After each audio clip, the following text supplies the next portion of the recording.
Yo, what is up guys? Welcome back to the channel. And today I will be bringing back what if I did quite a while ago. And that what if being what if Beerus woke up at the end of Z. So some people were confused at what the premise was in the last video. I didn't really explain it, but basically what I'm doing is I'm taking the events of Super and pushing them at the end of Z. This way I can play around with characters that Super really hasn't done much with, such as Goten, Trunks, and Oob. Anyways, with that little clarification out of the way, we can get on to the video.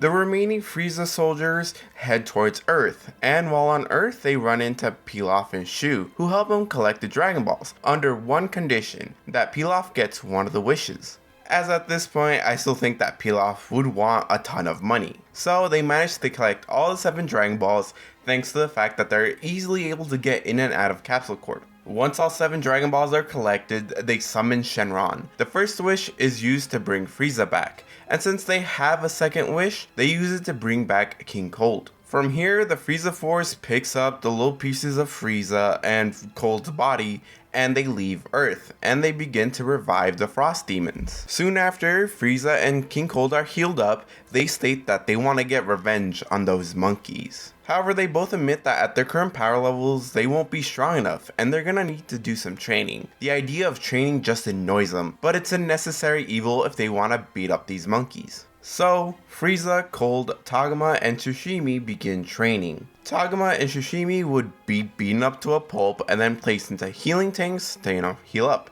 And while they're healing, Frieza and Cold would begin sparring one-on-one. A little father-son training, It would go on like this every day for a couple of months. And because King Cold is here, he would convince Frieza to stay and train a bit longer, so he doesn't immediately go to Earth. 7 months later, after Friezas Resurrection, Goku and Vegeta are on Earth looking for fighters to join the Universe 6 tournament. They're looking for the last 2 fighters to join the team, and they go ask Goten and Trunks. While Trunks does initially agree to be part of the team, once he's told what day it is, he has to decline the offer, as he promised to cover for his mom on a business meeting for Capsule Corp on the day of the tournament. He suggests that they go ask Piccolo or Gohan to see if they'll join. Since Gohan doesn't have the conference this time around, he decides to join the team. The Universe 7 team consists of Goku, Goten, Gohan, Vegeta, and Oob.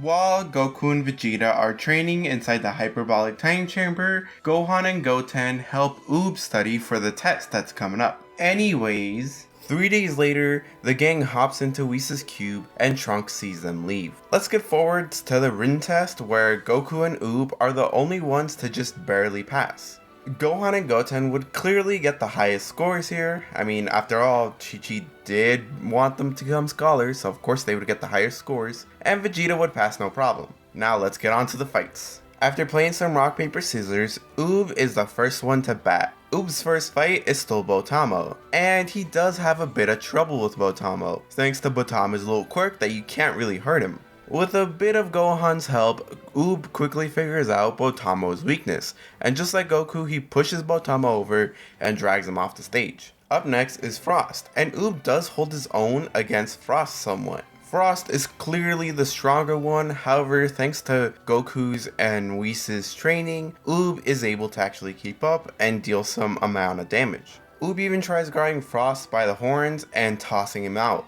However, Frost catches himself midair before he touches the ground. Frost is kind of amused by this human, so he decides to go into his second form, and with a swift kick to the stomach and a punch to the face, he eliminates Oob. After eliminating Oob, he keeps up his nice guy act by going to help Oob get up. He's all like, "Oh, you did so good, I haven't had to use this form in a while, I hope we can fight again when you're stronger." Because Oob is eliminated, this means that Gohan has to step in. Frost tries to keep up that nice guy act, but Gohan is kind of wary about him, he looks like Frieza. The beginning of the fight is pretty even, with Gohan being in base form, holding back, After Frost gets beat up a bit, he proclaims that he will go into his final form, and once he does transform, Gohan tells him that he's lying. This isn't his final form, as he fought a guy many years ago like him. Now that Frost has been called out on his bluff, he actually transforms to his final form. Gohan doesn't transform. Unlike Goku, he doesn't need to, so they begin their match. Once the fight between the two begins, Frost gets his shit wrecked immediately. It's not even funny.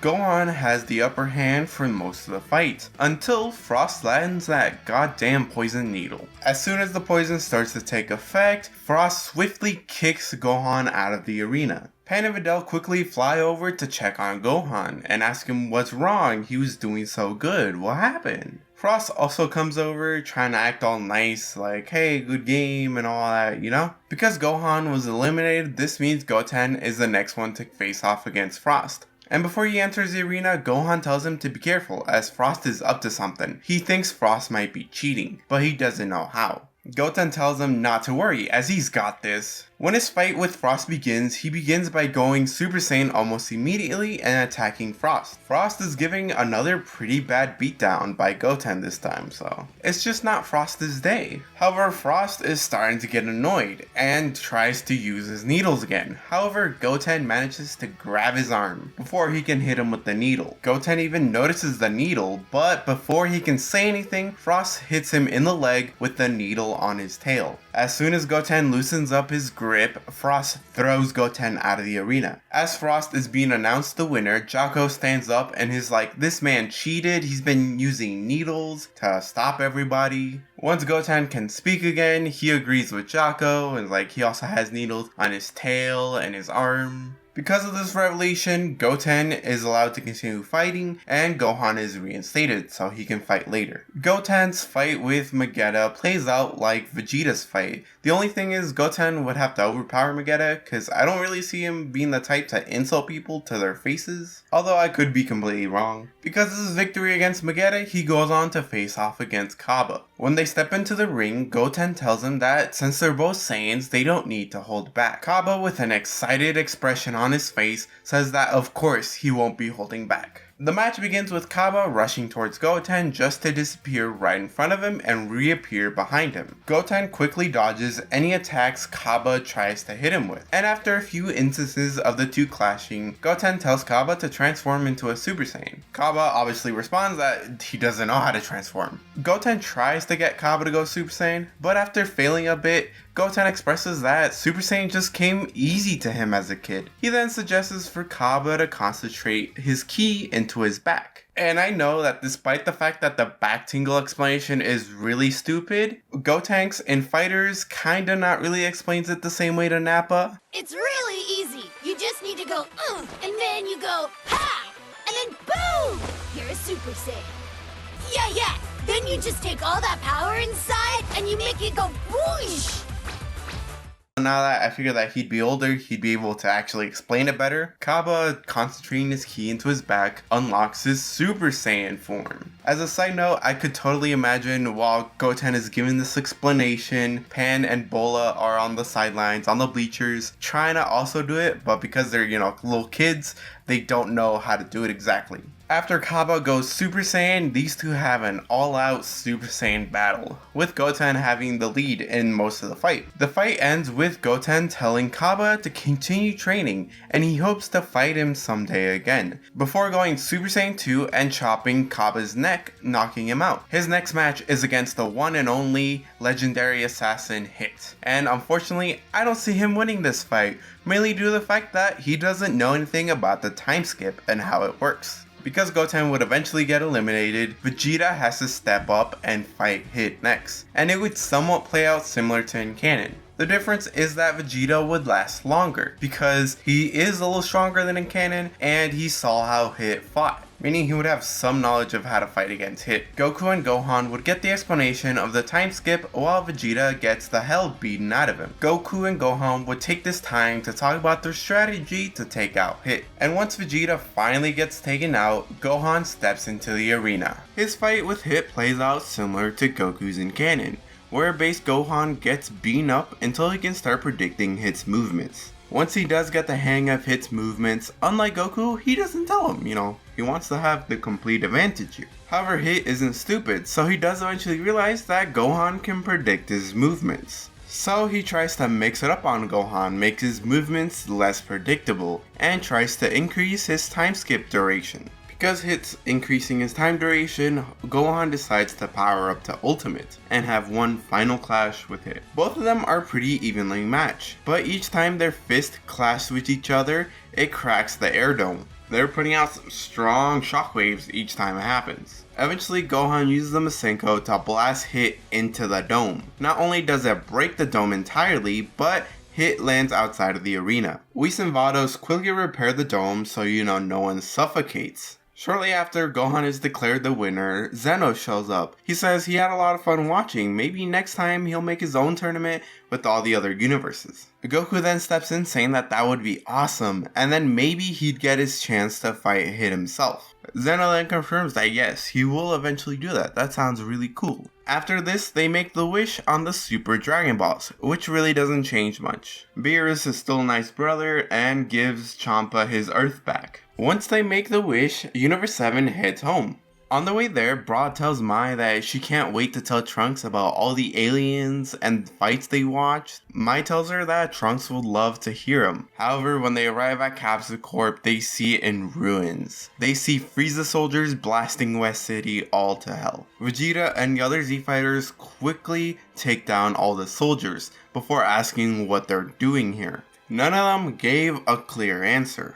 As they're interrogating the soldiers, Goten points out he can't sense Trunks' ki anywhere. Not long after, Frieza's ship shows up on the horizon, and when it stops, King Cold and Frieza step out to greet the Saiyans. Vegeta furiously asks what the hell is he doing back to life, and what the hell is he doing on Earth. Frieza tells him thanks to those Dragon Balls of theirs, he's back to life now, and better than ever. And now that they're here, he can finally get his revenge on them. Speaking of which, oh sashimi! He then walks out and tosses Trunks' body off the ship. Frieza goes on to say that he would have sliced them up like he did to him, but he wanted to show Vegeta his body first. Vegeta stares at Trunks' body as Bulma, Bra, and Mai run to him begging him to wake up. King Cold states that he put up a good fight with his Super Saiyan 2E or whatever the fuck he called it, but their newfound power was more than a match for him. Frieza goes on to say that now he's gotten his revenge on him, it's time for Goku's turn.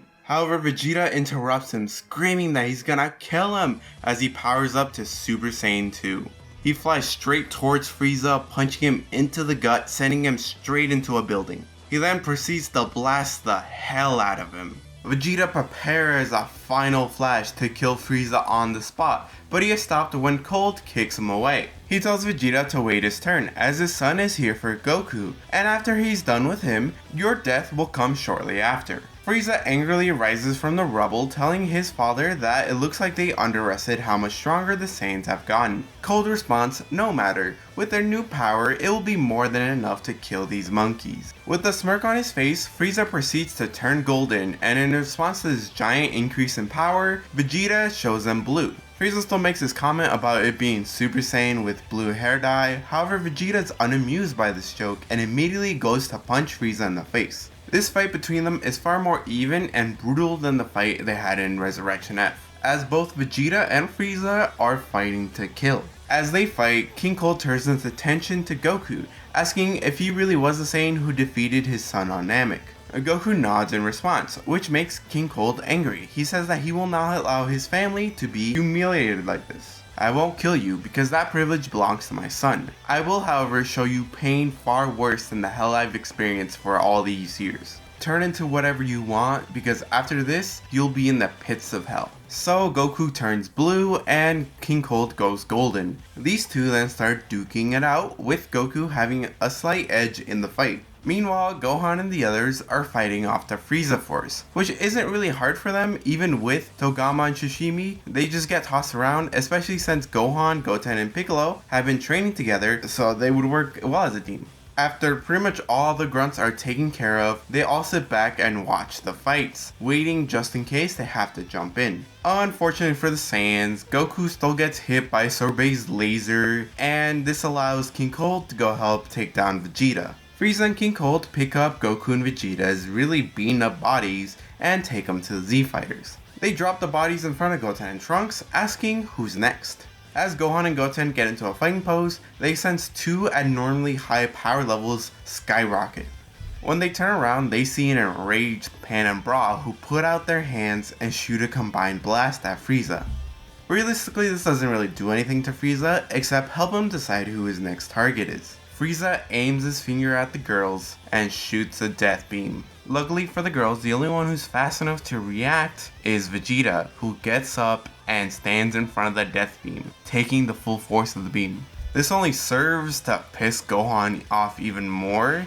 He goes ultimate like right away and grabs Frieza's hand and begins to crush it. This enraged Gohan tells him that he'll kill him and make sure that he stays dead this time. Frieza tries to punch Gohan, but he doesn't even budge. Gohan returns the favor by punching Frieza square in the face, and this begins their fight. Piccolo would grab the girls as well as Goku and Vegeta's bodies and take them away to a safe place. Meanwhile, Cole turns to Goten telling him to surrender as he really doesn't like fighting you monkeys. And if he does, he'll promise to make his and the others' deaths a quick one. Goten tells him like hell he'll surrender as he powers up to Super Saiyan 2. King Cold sighs as they begin their fight, and thanks to Goku and Vegeta fighting them first and tiring them out, as well as the other Z fighters chipping in, both Gohan and Goten win. I feel like Tien would be there, spamming the Tri-Beam, while Krillin and Yamcha are protecting the other humans, like Bulma, Mai and them from stray Ki Blast. Piccolo would be there actually helping Goten take out King Cold. Anyways, with a double Kamehameha, Frieza and Cold are killed, and I doubt they'd have the chance to blow up the Earth, especially since I think Gohan would have learned his mistake with Cell and Buu, so yeah, I doubt they'd have the chance to blow up Earth. Thus ends the Golden Frieza / King Cold saga, and with one trip to Namek, they bring back all the people who were killed by Frieza and his men. Unfortunately for them, since the Z Fighters were a little preoccupied with King Cold and Frieza, one Frieza soldier managed to get away. And this is where we're going to be leaving it off for now. So as you may have noticed, I didn't really have Trunks do anything in this part of the What If, mainly because the next arc we're going to cover, it's all about Trunks. So that's why I had him fight Frieza off screen and die, because the next part will be about Trunks. So yeah, as you can see, I'm bringing back older What Ifs and trying to finish them. So let me know what you guys think down below by commenting, liking, and subscribing, and I'll see you guys next time.